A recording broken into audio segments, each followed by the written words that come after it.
সামরিক শক্তিতে নতুন অধ্যায় শুরু করতে যাচ্ছে ইরান। সম্প্রতি ফাঁস হওয়া এক গোপন নথিতে উঠে এসেছে এমনই বিস্ফোরক তথ্য। ইরানকে শক্তিশালী 48টি Su-35 মাল্টিরোল জেট দিচ্ছে রাশিয়া, যার মাধ্যমে ইরানের বিমান বাহিনী হয়ে উঠবে এক অপ্রতিরোধ্য শক্তি।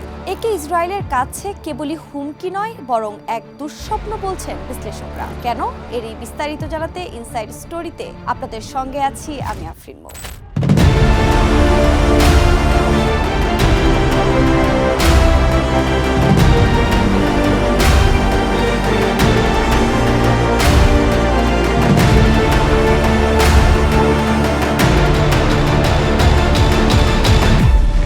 পারমাণবিক কর্মসূচিকে কেন্দ্র করে সাম্প্রতিক সময়ে যুক্তরাষ্ট্র ও ইসরায়েল হামলা করে ইরানে। এই সংঘাত পরে বন্ধ হলেও তেহরানের পারমাণবিক উচ্চাকাঙ্ক্ষাকে ঘিরে উত্তেজনা চলমান রয়েছে। এমন প্রেক্ষাপটে রাশিয়া ও ইরানের মধ্যকার চুক্তির একটি নথি ফাঁস হওয়াকে কেন্দ্র করে আন্তর্জাতিক অঙ্গনে উত্তাপ ছড়িয়েছে। চুক্তি অনুযায়ী 48টি রাশিয়ার তৈরি Su-35 সিরিজের যুদ্ধবিমান পেতে চলেছে আয়াতুল্লাহ আলী খামেনির দেশটি। শুধু তাই নয়, ইসরায়েলের বিমান হামলার আগাম তথ্য পেতে আধুনিক রাডার সিস্টেমও ইরানকে দিতে চলেছে রাশিয়া। প্রশ্ন হলো, মধ্যপ্রাচ্যের আকাশে ইরান কি তাহলে এখন এক অপ্রতিরোধ্য শক্তি হয়ে উঠছে?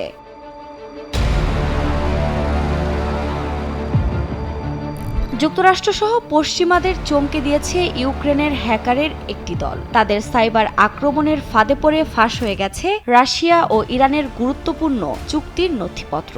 ইউক্রেনের এই হ্যাকাররা রাশিয়ার রাষ্ট্রীয় মালিকানাধীন রোস্টেক কর্পোরেশনের একটি প্রধান সহযোগী প্রতিষ্ঠান KRETর নথি ফাঁস করেছে, যাতে দেখা যায় 2026 থেকে 2028 সালের মধ্যে রাশিয়ার তৈরি 48টি Su-35 মাল্টিরোল যুদ্ধবিমানের বিশাল বহর যোগ দিবে ইরানের সামরিক বাহিনীতে, যার জন্য ইরানকে গুনতে হবে প্রায় 6.5 বিলিয়ন মার্কিন ডলার। মালয়েশিয়া ভিত্তিক সামরিক গবেষণা প্রতিষ্ঠান ডিফেন্স সিকিউরিটি এশিয়া এবং দক্ষিণ কোরিয়ার মিলিটারি ওয়াচ ম্যাগাজিনের প্রকাশিত প্রতিবেদনে এমন তথ্যই উঠে এসেছে।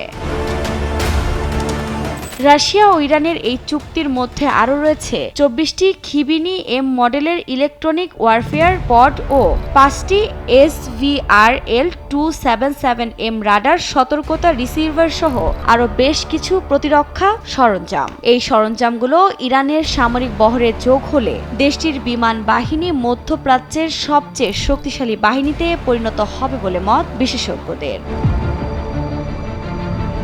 তবে ফাঁস হওয়া নথিপত্রের প্রসঙ্গে এখন পর্যন্ত কোনো প্রতিক্রিয়া জানায়নি রাশিয়া এবং ইরানের সরকার। যুক্তরাষ্ট্রসহ পশ্চিমাদের বিভিন্ন বাণিজ্য ও অর্থনৈতিক নিষেধাজ্ঞার কারণে প্রায় 4 দশকের বেশি সময় ধরে ইরানের বিমান বাহিনী পুরনো মডেলের যুদ্ধবিমান দিয়েই দেশের প্রতিরক্ষা কার্যক্রম চালিয়ে আসছে। কিন্তু Su-35 যুদ্ধবিমানকে কেন ইরানের জন্য একটি গেম চেঞ্জার হিসেবে বিবেচনা করা হচ্ছে? কেননা ইরানের বিমান বাহিনীতে বর্তমানে রয়েছে সোভিয়েত যুগের MiG-29 যুদ্ধবিমান এবং Su-24 সহ যুক্তরাষ্ট্রের তৈরি F-4 ফ্যান্টম, F-5 টাইগার্স ও F-14 টমক্যাট। এগুলো দিয়ে নিজেদের প্রতিরক্ষা কৌশলে ইসরায়েলের বিরুদ্ধে গর্জন বজায় রেখেছে তেহরান। তবে পশ্চিমা নিষেধাজ্ঞাকে বুড়ো আঙ্গুল দেখিয়ে 2018 সাল থেকে রাশিয়া ও চীনের সাথে কৌশলগত সম্পর্ক বজায় রেখে আসছে ইরান। সম্প্রতি দেশ দুটির সাথে বেশ কিছু সামরিক চুক্তিও সেরেছেন তেহরান। 4++ প্রজন্মের Su-35 যুদ্ধবিমানটি রাশিয়ার সবচেয়ে সক্ষম সমরাস্ত্রগুলোর মধ্যে একটি, যাতে রয়েছে থার্ডস ভেক্টরিং ইঞ্জিন, উন্নত মডেলের রাডার এবং একটি শক্তিশালী ইলেকট্রনিক কাউন্টার মেজার সিস্টেম। রাশিয়ার তৈরি আধুনিক এই যুদ্ধবিমানটি 350 কিলোমিটার দূর থেকে শত্রুপক্ষকে নির্দিষ্ট লক্ষ্যবস্তুতে শনাক্ত করতে সক্ষম। শুধু তাই নয়, শত্রুপক্ষের 4টি যুদ্ধবিমানকে একই সাথেই আঘাত করতে পারদর্শী Su-35 মডেলের এই যুদ্ধবিমানটি। সম্মুখ যুদ্ধে বেশিরভাগ পশ্চিমা সমরাস্ত্রকে প্রতিহত করতে সক্ষম রাশিয়ার তৈরি এই যুদ্ধবিমানটি। Su-35 মডেলের এই যুদ্ধবিমানটির 48টি ইউনিট ইরানের সামরিক বহরে যোগ হলে দেশটি খুব সহজেই দুটি পূর্ণাঙ্গ অপারেশনাল স্কোয়াড্রন গঠন করতে পারবে, যা মধ্যপ্রাচ্যের প্রতিরক্ষার ভারসাম্য পাল্টে দিতেও সক্ষম। প্রতিরক্ষা বিশ্লেষকরা বলছেন, যদি 2026 সালের মধ্যেই ইরান Su-35 পায়, তবে 2027 সালের মধ্যে তারা পূর্ণাঙ্গ স্কোয়াড্রন গঠন করতে পারবে, যা ইসরায়েলের জন্য হবে এক নতুন দুঃস্বপ্ন।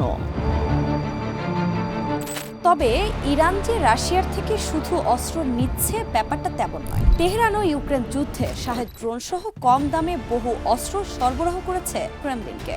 পশ্চিমাদের নিষেধাজ্ঞা, হুমকি ধামকিকে বৃদ্ধাঙ্গুলি দেখিয়ে বারবার একে অপরকে সামরিক সহায়তা দিয়েছে রাশিয়া ও ইরান। এছাড়া গেল জানুয়ারিতে রাশিয়ার সঙ্গে 20 বছর মেয়াদী কৌশলগত প্রতিরক্ষা চুক্তিও স্বাক্ষর করে খামেনির দেশ।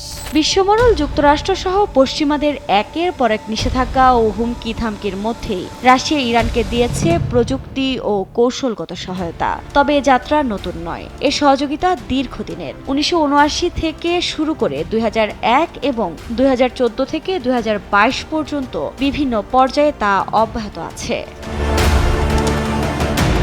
ইরান ও রাশিয়াকে সরবরাহ করেছে শাহেদ সহ বহু ড্রোন এবং ফাতে 360 ক্ষেপণাস্ত্র। এই সরবরাহ ইউক্রেনের বিরুদ্ধে যুদ্ধে রাশিয়ার সামরিক অভিযানকে শক্তিশালী করেছে। দুটি দেশই একে অপরকে কৌশলগতভাবে সমর্থন করছে, যা আঞ্চলিক নিরাপত্তা এবং সামরিক ভারসাম্যে গুরুত্বপূর্ণ প্রভাব ফেলছে। এছাড়া 2025 সালে রাশিয়া ও ইরান একটি 20 বছরের কৌশলগত সহযোগিতা চুক্তিও স্বাক্ষর করেছে। চুক্তিতে দুই দেশের মধ্যে সামরিক মহড়া, নিরাপত্তা সমন্বয় এবং একে অপরের বিরুদ্ধে আক্রমণ না করার প্রতিশ্রুতি অন্তর্ভুক্ত। বিশ্লেষকরা বলছেন, এই সহযোগিতা মধ্যপ্রাচ্যে সামরিক ভারসাম্যে বড় প্রভাব ফেলতে পারে। এ পরিস্থিতিতে দুই দেশের এই ঘনিষ্ঠ সম্পর্কের ওপর সতর্ক নজর রয়েছে পশ্চিমা শক্তির। ইরান ইসরায়েল সংঘাত শেষ হলেও উত্তেজনা এখনো চলমান। এর মাঝে ইরানের শীর্ষ সামরিক কর্মকর্তারাও বারবার জানান দিচ্ছেন নিজেদের শক্তির কথা। দেশটির সশস্ত্র বাহিনী সর্বোচ্চ প্রস্তুতিতে রয়েছে বলেও দাবি তাদের। জানিয়ে আন্তর্জাতিক মহলে চলছে নানা আলোচনা। একে আবার আসন্ন যুদ্ধের ইঙ্গিতও বলছেন কেউ কেউ।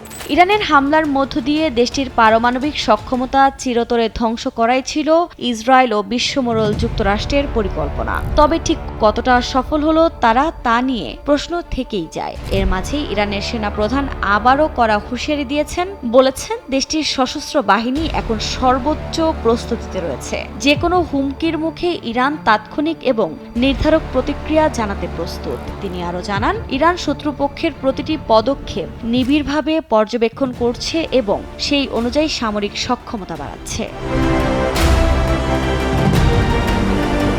এদিকে আইআরজিসি প্রধান স্পষ্ট ভাষায় জানিয়েছেন, পারস্য উপসাগর বা হরমুজ প্রণালীতে কোনো শত্রু যদি ভুল পদক্ষেপ নেয়, তবে ইরানের প্রতিক্রিয়া হবে তাৎক্ষণিক এবং নির্মম। তিনি দাবি করেছেন, ইরানের নৌবাহিনী এখন শুধু দেশের নিরাপত্তার রক্ষক নয়, বরং নতুন এক সমুদ্র শক্তির প্রতীক। তার এই বক্তব্য ঘিরে আন্তর্জাতিক অঙ্গনে শুরু হয়েছে নতুন আলোচনা। বিশ্লেষকরা বলছেন, ইরানের পক্ষ থেকে এমন ধারাবাহিক হুঁশিয়ারি ইসরায়েল ও পশ্চিমা শক্তিগুলোর সঙ্গে সম্পর্ক আরও উত্তপ্ত করে তুলতে পারে। অনেকে এটাকে আসন্ন কোনো সংঘাতের ইঙ্গিত বলেও মনে করছেন। তবে তেহরান বলছে, তাদের প্রতিটি পদক্ষেপই দেশের নিরাপত্তা ও প্রতিরক্ষার স্বার্থে নেয়া। সাম্প্রতিক সময়ে রাশিয়া ইরান সামরিক সম্পর্ক নতুন মাত্রায় পৌঁছালেও বাস্তবতা বলছে মস্কো এখনো সতর্ক। রাশিয়া স্পষ্টতই ইরানের আঞ্চলিক সংঘাতে, বিশেষ করে ইসরায়েল বিরোধী লড়াইয়ে সরাসরি জড়াতে অনিচ্ছুক। এমন অবস্থায় রাশিয়ার কাছ থেকে ইরানের 48টি Su-35 যুদ্ধবিমান কেনার চুক্তি নতুন আলোচনার জন্ম দিয়েছে। এই চুক্তি কি সত্যি ইরানের বিমান বাহিনীকে পুনরুজ্জীবিত করবে, নাকি তৈরি করবে কেবল শক্তির এক মরীচিকা?